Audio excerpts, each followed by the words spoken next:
예, 여러분 안녕하세요. 오늘 말씀드릴 것은 그 잘못된 기독교 신앙관? 뭐 그렇다고 내가 내 채널에서 그런 사람들을 criticize 하겠다는 건 아니야. 내리 까겠다는 건 아니야. 절대로. 어, criticize 하겠다는 것도 아니고 judge 하겠다는 것도 아니야. 그렇지만 디베이트를 할 의향이 있으면 뭐 받아줄 의향은 있는데, 아무튼 뭐 제가 뭐 교회 생활을 하면서 느낀 이모저모에 대해서 말씀을 드려 보겠습니다. 첫 번째, 이제 저희 교회에서는 이제 성경 필사를 해가지고 이제 뭐 처음부터 구약서부터 신약 끝까지 다 이제 성경 필사를 하면 이렇게 상도 주고 뭐 사람들 앞에서 뭐 그걸 다 이제 성경으로 만들어 줘가지고 본인이 이제 필사한 걸 다 모아서 이제 성경으로 만들어 주고 이제 박수도 쳐주고 이러는데, 뭐 좋은 일이죠. 좋은 일인데, 그래서 이제 저 같은 경우도 이제 필사를 거의 10년을 목표로 한 4년 전에 필사를 시작했는데, 이제 신약은 다 끝나고 구약이 이제 이사야를 이제 필사를 하고 있거든요. 그러니까 저는 한 10년 이렇게 정했고, 그걸 다 쓴다고 해도 저는 그걸 갖다가 뭐 이렇게 성경으로 만들어서 이렇게 뭐 교회에 뭐 단상에 올라가서 박수를 받고 뭐 이럴 의도도 없고, 그냥 교회에서 이렇게 성경 필사를 이제 응원을 하니까 한번 해보자. 기독교인으로서 한번 해보자. 좀 뭐 유튜브 보고 뭐 이런 시간 좀 줄여서 하면 되겠지 하면서 하루에 뭐 30분, 뭐 30분씩 아니면 좀 시간 있을 때는 뭐 1시간씩 뭐 이런 식으로 필사를 했거든요. 근데 성경 필사에 대한 그런 얘기가 나왔는데 어떤 분이 그러더라고요. 뭐라 그러냐면, 자신은 너무나 악필이어서 하나님 보기에 부끄러워서 필사를 못하겠다, 뭐 이렇게 말씀을 하시더라고요. 감히 내 악필로 성경 필사를 못하겠다. 난 너무나 글씨를 못 쓴다. 뭐 그런 얘기를 들었는데, 그래서 그냥 그분한테 말은 하지 않았는데, 그냥 이런 말을 하고 싶어요. 선생님 자신을 보아라. 선생님 자신은 완벽한가? 본인이 본인의 예전 모습을 떠올려 보아라. 그러니까는 본인은 알 테니까, 완벽한 사람이 아닌데도 불구하고 하나님은 당신을 사랑하시는데, 당신이 하나님을 사랑해서 성경 필사를 악필일지언정, 저도 사실 악필이거든요. 악필일지언정 성경 필사를 하는데, 그걸 가지고 악필이라고 이렇게 뭐라고 할 부모가 누가 있겠습니까? 예, 그거는 약간 건강하지 못한 그런 태도인 것 같아요. 하나님을 대하는 좀 건강하지 못한 태도? 물론 그 바이블이 홀리 바이블이지만, 어떻게 본인이 필사라는데 본인이 악필인 걸, 그러면 악필인 뭐 사람은 글씨도 쓰고 살아서는 안 됩니까? 그거 아니잖아요. 그냥 그대로 하나님은 당신의 있는 그대로를 사랑하신다. 그리고 내가 뭐 부모라도 자식이 엄마한테 그렇게 편지를 쓰거나 뭐 글을 쓰거나 이렇게 해서 꼬불꼬불꼬불 뭐 무슨 글자인지도 모를 만큼 그렇게 어린 자식이 악플로 이렇게 글씨를 써서 부모한테 갖다 주면, 그걸 보고 기분 나빠할 부모가 누가 있겠습니까? 다 대견하고 자식이 사랑스럽지. 예, 그래서 저는 그런 분들이 좀 더 이렇게 좀 생각의 태도를 좀 바꾸고 그런 식으로 말하는 게 그냥 변명처럼 들리지 않도록, 네, 만약에 단지 그렇게 정말 필사를 안 하는 게 정말 악필 때문이라면, 그렇다면 생각을 고쳐 먹어라. 뭐 이런 말씀을 하고 싶습니다. 그 다음에 두 번째, 또 이런 사람도 있어요. 이거는 신앙이 어느 정도 좀 된다고 이제 자부하는 그런 사람들이 하는 말인데, 기복신앙으로 기도할 바에야 하지 마라. 그러니까 하나님은 다른 그런 잡신 뭐 이런 것들과 다르다. 기복신앙으로 기도하지 말아라. 뭐 이런 식으로 말을 하는데 모든 신앙은 다 기복신앙으로 시작하는 거예요. 모든 기도는 다 기복신앙으로 시작을 하는 거라고. 그런데 기복신앙이라도 교회를 다니고 기도를 하는 게 낫다. 그러면 거기서부터 점점 이 사람이 영어를 배워도 뭐 맨 처음에는 기초로 A, B, C, D 이거 파닉스서부터 배우겠지만 계속 배우다 보면 높은 레벨로 올라가잖아요. 이 사람들의 신앙의 경지도 맨 처음에는 기복신앙으로 시작하고 기복신앙에 맞는 그런 기도를 드리겠지만 그들도 교회 생활을 오래 하다 보면 그들의 신앙의 이런 수준도 높아져서 신앙의 경지가 높아지고 깊어져서 나중에는 그걸 깨닫겠지. 내가 기복신앙으로 너무 이렇게 기도를 했구나. 야, 그렇게 되려면 어떻게 해요? 맨 첫 단계는 기복신앙이라도 교회를 다니거나 아니면 기복신앙이라도 기도를 하는 게 낫다라는 말씀을 드리고 싶습니다. 그리고 세 번째, 헌금을 낸 후 헌금이 어떻게 쓰이나 매의 눈으로 지켜본다. 매의 눈. 헌금이 어떻게 쓰이나, 내가 낸 돈 저것들이 어떻게 쓰나 매의 눈으로 이렇게 본다. 이것도 종국에는 약간 악한 의도라는 게 저로서는 느껴져요. 일단 본인이 주님께 드린 헌금이 어떻게 쓰일지는 본인이 상관을 하지 말아라. 그리고 이런 의도, 이렇게 내가 낸 헌금이 어떻게 쓰이나 이런 의도를 가지고 있는 사람의 저 밑바닥, 저 마음의 밑바닥은 혹시 헌금을 내지 않을 빌미를 찾는 것은 아닐까.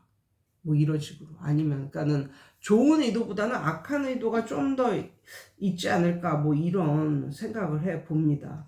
어떤 사람이 또 저는 권사가 이런 말을 해서 정말 맨 처음에는 좀 속으로 놀랐거든요. 뭐라고 말을 하냐면, 기도, 성경 읽기 안 해도 하나님은 나를 사랑하신다. 맞아요. 기도 안 하고 성경 읽기 안 해도 하나님은 당신을 사랑하신다. 그런데 이런 상상을 한번 해보세요. 자식을 낳는데 자식이 안 커. 항상 갓난 아이로 있어. 그런 자식을 키우는 부모는 자식을 사랑하죠. 물론 본인이 낳았으니까, 본인의 자식이니까. 그렇지만 시간이 가도 갓난아이의 모습으로만 하고 있는 그 자식을 볼 때 부모의 마음은 얼마나 속이 타들어가고, 정말 부모의 마음은 어떻겠습니까? 시간이 지나도 성장하지 않은 그런 자식을 보는 부모의 마음. 물론 사랑은 해. 자기 자식이니까. 그렇지만 성장하지 않는 자식을 보는 부모의 마음은 어떨까요? 속이 타들어지고 타들어가고 정말 너무너무 슬퍼하는 그런 부모가 떠오르거든요. 그러니까 그런 부모의 마음을 한번 생각해 봐라. 이런 말씀을 드리고 싶고요. 그 다음 다섯 번째는 뭐냐면, 여러분은 사람이 다른 사람의 외모를 보고 그 사람의 외모를 완전히 지적질하고, 단지 외모가 그렇다는 이유로 그 사람을 완전히 지적질하고 완전히 크리티사이즈하고 완전히 정말 이상한 사람이냐 그렇게 대하는 사람을 볼 때 그 사람이 진정한 크리스찬이라고 생각이 드십니까? 그거는 진정한 크리스찬도 뭣도 아니고 아무것도 아니야. 그렇잖아요. 그리고 이 사람이 크리스찬이 아닐지라도 사람의 외모, 키 이런 것만을 보고 그 사람에 대해서 알지도 못한 채 신랄하게 비판한다. 어떤 사람이. 그러면 정말 이상한 사이코패스 같은 그런 사람이죠. 그런 사람은 같은 사람으로서 상종을 하지 말아야 될 그런 사람이겠죠. 그런데 이 외모, 사람을 보고 사람의 외모를 보고 평가를 하는 것을 뒤집어서 건물의 외모를 보고 평가를 하는 사람도 사람의 외모를 보고 알지도 못하고 막 신랄하게 비판하는 사람과 어떻게 보면 같은 부류는 아닐까, 뭐 이런 생각이 들더라고요. 속에서 막 뭔가 막 치밀어 오르는 이런 게 있더라고요. 근데 사람의 외모를 갖고 같은 사람이 막 지적질하고 막 알지도 못하면서 이렇게 비판을 하는 사람을 볼 때는 쟤 또라이 아니야? 쟤 왜 저래? 뭐 이런 식으로 멸시를 하는데 그걸 사람의 외모가 아니라 건물의 외모를 보고 지적질을 하는 사람도 저는 똑같다고 생각을 하거든요. 사람의 외모를 보고 지적질하는 것과. 그런데 거기까지는 생각을 못 하는지 그렇게 지적질을 하고 별로 잘 알지도 못하는 그런 사람인데 그런 경우를 제가 몇 번 당했습니다. 그게 뭐냐면 제 예전 교회가 굉장히 대한민국에서 정말 굉장히 큰 대형 교회였거든요. 근데 저는 그 교회가 동네 교회라서 다닌 거예요. 그 교회가 내가 일하고 있는 직장과도 가깝고 내가 살고 있는 집하고도 가까웠기 때문에 동네 교회라서 그 교회를 다닌 거지. 그 교회가 엄청나게 대형 교회로 성장을 할 줄도 몰랐고 할지도 몰랐고 그냥 나는 동네 교회로 다닌 것뿐인데, 그리고 지금은 그 교회가 너무나 멀기 때문에 이곳 태촌으로 이사 온 이후에는 여기서 비교적 가까운 또 그 교회를 다닌 것 뿐인데, 항상 예전 교회를 말을 하면 묻지도 따지지도 않고 저하고 친한 사람도 아니고 그냥 아무 사이도 아닌 그런 사람이 굉장히 비판적으로 말을 하더라고요. 그거는 교회가 아니라 무슨 대기업이냐 이러면서 굉장히 비판적으로 말을 하는데, 저로서는 마치 내 아버지를 모르는 사람이 비판하는 것 같은 그런 느낌을 받아서 굉장히 기분이 안 좋아요. 그런데 그분은 그런 식으로 뭐 교회에 대해서만 비판을 하는 게 아니라 그냥 모든 걸 다 비판하는 그런 시각으로 보고 있고, 뭐 이런 게 굉장히 좀 안타깝더라고요. 그래서 이제 그런 식으로 이제 비판을 하는데 저는 그냥 입을 다물고 있었어요. 아니, 비판을 하는데 뭐 어쩔 거야. 근데 그 여자는 알고 있거든요. 제가 그 교회 출신이라는 걸. 저 들으라고 그렇게 한 것 같은데, 근데 하나님이 역사하사 그 여자가 날 보고 그런 게 아니라 다른 사람을 보고 이제 이렇게 말을 했는데, 그 사람은 어, 그 사람은 오히려 나는 대형 교회라고 비판하지 않는다. 대형 교회도 대형 교회로서의 그 몫이 있다. 뭐 이런 식으로 말을 하더라고요. 그래서 뭐, 그러니까 찔쭉하더라고. 아무튼 그래서 왜 저런 식으로 말을 하는지, 좀 그게 좀 너무나 안타까웠고, 그런데 처음부터 끝까지 이렇게 비판의 그런 목소리를 내는 사람이 본인이 그런 줄을 몰라요. 그게 저는 좀 더 안타깝더라고요. 그래서 제가 그냥 사적으로 이렇게 말을 했어요. 뭐라고 했냐면, 큰 대형 교회도 대형 교회 나름대로의 그런 하는 일이 있다.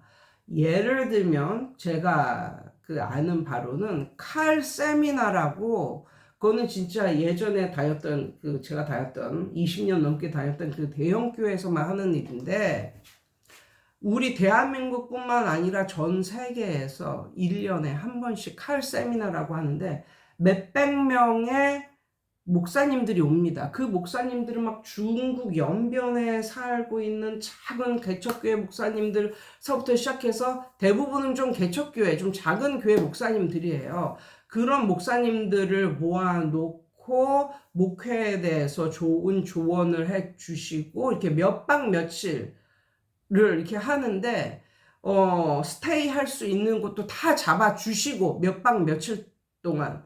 그 몇백 명의 그 목사님들을 초청을 해서 돈 한 푼 받지 않고 그걸 다 해주시는 거예요. 위로도 해주고, 아니면 좋은 교회로 이렇게 만들기 위해서 어떤 식으로 해야 되고, 뭐 이런 식으로. 그런 목사님들의 애로사항이랄까 이런 것도 다 해주시고, 뭐 또 세계 여러 나라에서 이렇게 오면은 또 막 통역 서비스까지 하면서 이렇게 하고. 그래서 제가 알기로는 그 예전에 제가 다녔던 그 교회의 권사님과 뭐 장로님 이런 분들이 정말 돈을 모아가지고 매 해마다 막대한 사비를 털어서 그렇게 돈을 모아서 이렇게 칼 세미나를 하고 이제 이렇게 하시는데, 그렇게 커다란 그런 걸 할 교회가 어디가 있겠습니까? 이렇게 막대한 자본을 투자를 해서 할 교회가. 그래서 저는 사실 교회도 작은 교회로서의 몫이 있고 큰 교회로서의 몫이 있다고 생각하는데, 너무나 그 뭐 prejudice, 약간 편견 뭐 이런 거에 사로잡혀서 그거에 대해서 제대로 알아보지도 못한 채 너 대형교회 출신이지, 내가 그 교회에 갔는데 진짜 그거는 교회라고도 할 수 없고 뭐 이런 식으로 모멸감을 느낄 정도로 그런 말을 잘 알지도 못하는 앞에서 할 때 이 사람은 정말 진정한 크리스찬인가 뭐 이런 생각이 들며 좀 안타깝더라고요. 아무튼 오늘은 오늘 요 5가지. 그다음에 6가지는 뭐냐면, 시간이 없어서 성경을 못 읽는다 라고 말씀하시는 분들, 제가 조언하는데 유튜브 보는 시간에 한번 성경을 읽어보세요. 그럼 하루에 한 2시간 이상 성경을 읽을 수 있을 것입니다. 아무튼 오늘은 요런 주제로 한번 대화를 나눠봤습니다. 여러분 오늘도 좋은 하루 되세요.